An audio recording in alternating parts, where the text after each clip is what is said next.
Now, a CBS News investigation. Last week, General Motors said it was recalling more than 700,000 vehicles because of a problem with the ignition switch. GM said 6 people had been killed in accidents. But tonight, we've learned that GM's recall is coming 10 years after the defect was first discovered and 7 years after people began to die. Jeff Glor is looking into this. On October 24, 2006, a compact car went off the road in St. Croix County, Wisconsin. 2 teenage girls were killed, 18-year-old Natasha Weigel and Margie Besko's 15-year-old daughter, Amy. There's days that I am fine, days that I can function, but there's just as many bad days where you just want to cry all day. There was no drinking involved, no other cars on the road.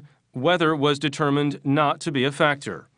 No one was wearing a seatbelt, but an investigation found the airbags never deployed, and the ignition switch was found in the accessory position, meaning the car likely did not have power when it crashed. No power steering, no power brakes, no airbags. And when was that? That was her brother's wedding. Natasha's stepfather, Ken Reimer, has spent the last 8 years looking for answers. Every day we go, I wonder what happened.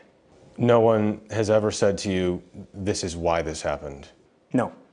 The girls were in a 2005 Chevrolet Cobalt, a vehicle included in that massive recall of more than 700,000 cars just last week, because GM says a heavy key ring or sudden jarring can switch the car off. Now, in a letter sent to the Department of Transportation by the family of another person who died in a Cobalt, a 29-year-old nurse in Georgia named Brooke Melton, lawyers charge GM knew about the ignition defect in 2004. A service bulletin was posted to dealers by GM in 2005 in case customers complained, saying there's the potential for the driver to inadvertently turn off the ignition. The concern is more likely to occur if the driver is short and has a large and/or heavy keychain. But the cars kept being manufactured without a fix, and none were called back. Joan Claybrook is the former head of the National Highway Traffic Safety Administration. This is an immoral act by General Motors to cover up this defect, not tell people, and then the result was inevitable that people were going to die and be injured. And that, to me, is unconscionable. It's like throwing an airplane passenger out of the airplane without a parachute. We asked GM for a comment on camera. They declined. When we asked last week why the recall wasn't issued a decade ago, they told us the incident rate was very low with no growing trend.